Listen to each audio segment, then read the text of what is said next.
In the forgotten corridors of early mysticism, there whispers a tradition that speaks of the hidden hymns of Jesus, not merely songs sung with human breath, but vibrational utterances encoded with divine resonance. These were not hymns in the ordinary sense of communal worship alone, nor were they limited to melodies rising and fading in the air of ancient Judea. They were understood by mystics as currents of living sound, woven into the architecture of reality itself. In the canonical Gospels, especially the contemplative depths of Gospel of John, we glimpse a Christ who speaks in layered meaning, whose words move beyond moral instruction into metaphysical awakening. Each declaration seems to shimmer with more than surface implication, inviting the hearer into deeper contemplation. But the mystics insist there was more, sacred tones carried not just by language, but by frequency, cadence, and breath. They say these hymns were not entertainment, they were activation. Not poetry for the ear, but keys for the soul. In hidden chambers of prayer, initiates believed that certain utterances attributed to Jesus were designed to retune consciousness itself, lifting the listener beyond the illusion of separateness and into remembrance of divine origin. To hear such sound was to feel something ancient stirring within, as if a dormant chord long silent had been struck again, reverberating through the inner temple of awareness and awakening a memory older than time. The Gnostic seekers, especially those who treasured the mysterious sayings preserved in the Gospel of Thomas, believed that Christ transmitted wisdom through paradox and vibration rather than rigid doctrine. These seekers did not approach his sayings as mere ethical prescriptions, they approached them as living enigmas meant to destabilize ordinary perception. The kingdom is inside of you and it is outside of you, one saying declares, a statement that collapses duality and dismantles the mental walls that divide inner from outer, sacred from secular, divine from human. To the Gnostic ear, such declarations were not philosophical riddles, they were frequency disruptors, statements crafted to interrupt the habitual trance of separation.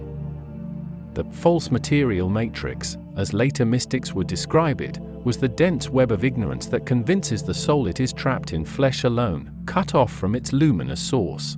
The hymns of Jesus, according to this stream of thought, were living codes meant to bypass that web, slipping past intellectual resistance and awakening direct knowing. When meditated upon deeply, they dismantled fear, ego, and the illusion of exile from God, restoring an awareness of unity that reason alone could never manufacture. In certain Gnostic cosmologies, the material realm was shaped by a lesser architect, sometimes called the demiurge, who fashioned a world of limitation and forgetfulness, a realm dense enough to obscure memory of divine origin. Texts discovered near Nag Hammadi revealed fragments of this worldview, hidden for centuries beneath desert sands. Within these scrolls, Christ appears not only as Savior but as Revealer, one who descends into density carrying tones from the pleroma, the fullness of divine light and harmonious being. He is portrayed less as a legal redeemer and more as a luminous emissary, bearing remembrance into the fog of forgetfulness. The secret hymns were thought to be echoes of that fullness, reverberations from beyond the veil of limitation. They were sonic bridges between realms, vibrational threads connecting earthbound consciousness to celestial awareness. To chant them, to contemplate them, or even to listen inwardly for their subtle resonance was to remember that one's essence did not originate in the prison of matter, but in luminous unity beyond it. In this telling, salvation was not rescue from punishment, but awakening from amnesia, a rediscovery of what had always been true beneath the noise of incarnation. Some early traditions describe Jesus singing a hymn with his disciples before his arrest, an episode preserved in the Gospel of Matthew. On the surface, it appears as a simple liturgical note, a customary psalm sung after the Passover meal. Yet mystics speculate that this hymn was more than ritual observance, it was an act of alignment, a deliberate anchoring of divine harmony in the face of approaching chaos. In their imagination, Christ intoned sacred names of the Father in harmonic cadence, anchoring divine frequency into the very air. The disciples may have heard melody, familiar, solemn, reverent, but beneath it was pattern, geometry, resonance. Sound shaping reality, tone shaping atmosphere. The idea is ancient and cross-cultural, that vibration precedes form, that creation itself unfolds from primordial sound. In the beginning was the Word, declares John, and Word, in its Greek form logos, implies rational principle, cosmic order, and living sound intertwined. Thus, when Christ sang, mystics imagine not merely a teacher lifting his voice, but the embodied logos vibrating through human breath, aligning earth and heaven in a single chord before stepping into sacrifice. Within the mystical commentaries attributed to figures like Valentinus, we find the belief that Christ's speech carried emanations from higher eons, subtle currents descending from radiant dimensions of being. The eons were not places but states of consciousness, radiant intelligences harmonizing in divine symmetry, each reflecting aspects of the infinite source. To speak from that height was to transmit coded remembrance, to release syllables infused with layered intelligence. Words, in this understanding, were not inert symbols but vessels of presence. The false matrix, understood not as science fiction machinery but as collective misperception, shared forgetfulness, and conditioned fear, could not withstand such clarity. Each uttered beatitude, each parable about seeds, vineyards, and hidden treasure, subtly rewrote the listener's internal architecture. The teachings entered not only through ears but through awareness itself, loosening rigid structures of belief and inviting expansion. For Valentinian mystics, the Christ did not argue his way past illusion, he resonated beyond it, allowing truth to bloom from within the hearer's own awakened recognition. The so-called Hymn of the Pearl, preserved within the Acts of Thomas, echoes this motif of forgetfulness and awakening with poetic intensity. Though not directly attributed to Jesus, it tells of a royal child who descends into a foreign land to retrieve a pearl guarded by a serpent, only to forget his origin after donning the garments of the distant kingdom.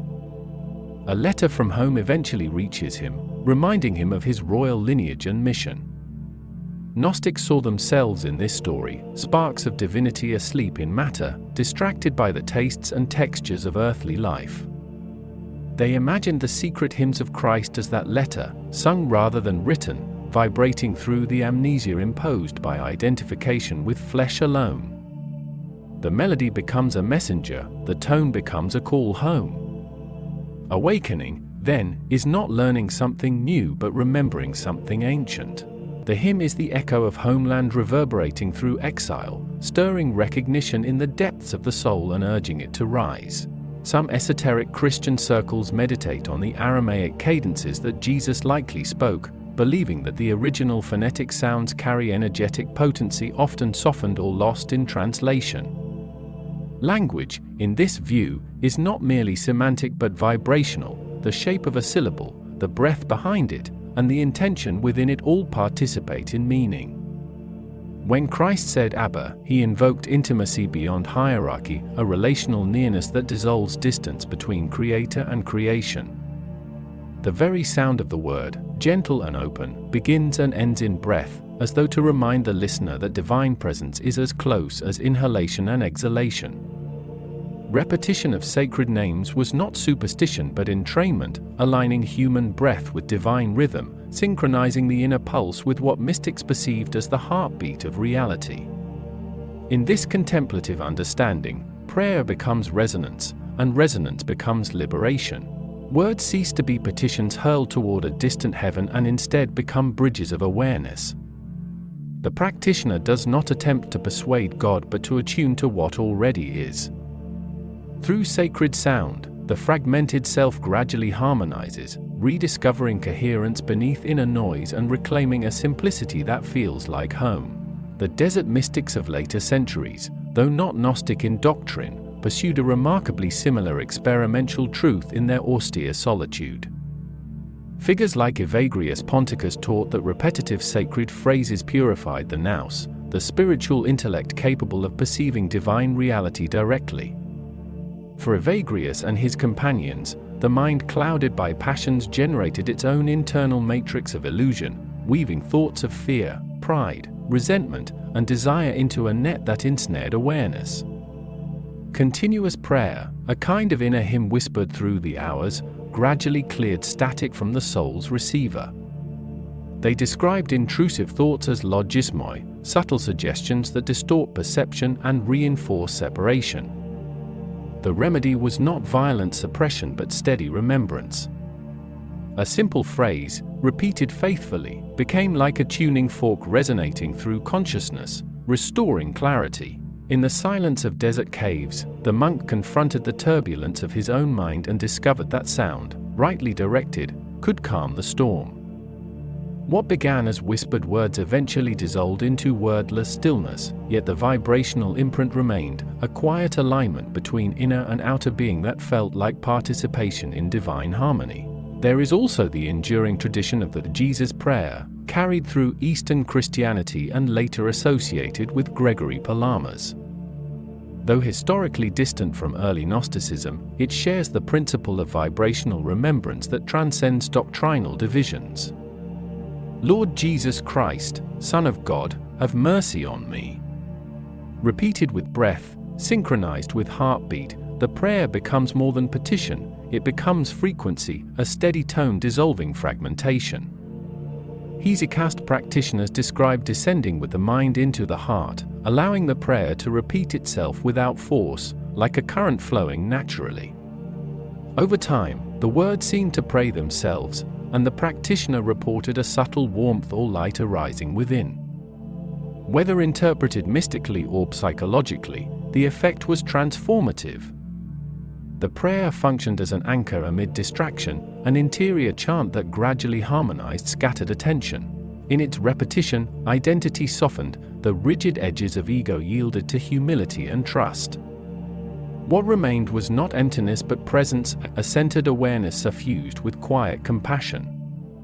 Through this steady rhythm, many testified that perception itself changed, as though a veil had thinned and ordinary reality shimmered with unexpected depth. To speak of bypassing a false matrix, then, is to speak of piercing conditioned perception rather than escaping physical existence. The matrix, in this symbolic language, is fear, ego, scarcity, and the ingrained belief in separation. It is the habitual narrative that insists we are isolated fragments competing for survival rather than expressions of interconnected life. The hymns of Jesus, whether literal melodies or symbolic teachings, invite a return to unity by reorienting perception. They do not reject the material world but reframe it as translucent rather than ultimate, a vessel through which deeper meaning shines. In this understanding, awakening is not withdrawal but transformation of vision. The world remains what it is, yet it is seen differently. Forgiveness loosens resentment's grip, gratitude shifts the emotional climate, love reorders priorities. The so-called matrix dissolves not through violence but through clarity. When consciousness is no longer dominated by fear, the patterns that once seemed solid begin to appear provisional. What once felt imprisoning reveals itself as a temporary configuration within a greater field of awareness, inviting participation rather than escape. Mystics often describe moments when scripture seems to sing, when reading becomes resonance and the boundary between text and reader softens. The words ignite interior light, as though the page were less ink on parchment and more mirror of hidden knowing. This phenomenon is not about secret syllables alone but about consciousness meeting revelation in readiness. The code activates when the listener is prepared, when humility and longing create space for recognition. A passage once skimmed casually may suddenly pulse with meaning, its simplicity revealing unexpected depth. In such moments, time appears suspended, attention narrows and expands simultaneously. The intellect participates, yet something deeper than analysis awakens. It feels less like acquiring information and more like remembering a truth long carried within. Mystics caution that this cannot be forced. It arises organically, often in quiet stillness, when defensive postures relax. The hymn is not imposed from outside but discovered within the resonance between text and soul. In that encounter, language becomes living event, and the reader becomes participant rather than observer. In apocryphal imagination, Christ after the resurrection appears not merely bodily but luminously, teaching mysteries beyond public record and guiding disciples into deeper understanding. Texts outside the canonical boundaries, such as the Gospel of Mary, portray intimate dialogues in which hidden meanings are unveiled. Though debated by scholars, these narratives reveal a profound hunger for layered depth, a desire to encounter a Christ who speaks beyond surface history. They depict him as guide through subtle realms, unveiling the architecture of illusion and pointing toward interior freedom. In these portrayals, the resurrected presence is less about spectacle and more about illumination. The teachings become transmissions of insight, challenging fear and dissolving doubt. Whether historically verifiable or not, the symbolism is striking. Revelation continues beyond the visible event. The hymn persists beyond the crucifixion, beyond the empty tomb, echoing in receptive hearts. It suggests that divine communication is ongoing, not confined to a single era but accessible wherever awareness opens. The resurrected Christ, in this mystical imagination, becomes the living resonance of truth within consciousness itself. Some scholars argue that such mystical interpretations reflect psychological transformation rather than metaphysical escape, suggesting that what ancient seekers described in symbolic cosmologies may correspond to interior shifts of perception. From this perspective, the false matrix is not an external construct imposed by celestial beings but the accumulated conditioning of culture, trauma, and unexamined belief. Yet even when framed psychologically, the power of these hymns remains profound. A mind liberated from chronic fear begins to experience the world differently, as participatory rather than adversarial, meaningful rather than mechanical, alive rather than inert. Neuroscience might speak of rewiring neural pathways, contemplatives speak of renewing the mind. The language differs, but the experimental testimony converges. When sacred words are repeated with sincerity and depth, they gradually reshape attention itself. Attention determines experience, what we dwell upon colors perception. Thus, the vibrational metaphor may describe the subtle repatterning of awareness. A person who internalizes teachings of forgiveness, compassion, and unity does not merely adopt new ideas, they inhabit a transformed relational field. The prison dissolves because its bars were interpretations. The escape is not spatial but perceptual, a liberation into clarity that feels as tangible as stepping into open air after confinement. The metaphor of frequency resonates strongly with modern language about vibration and energy, yet its roots lie in ancient intuition that reality responds to consciousness. Long before contemporary discussions of quantum fields or energetic alignment, mystics sensed that thought, intention, and speech influence the atmosphere of human interaction.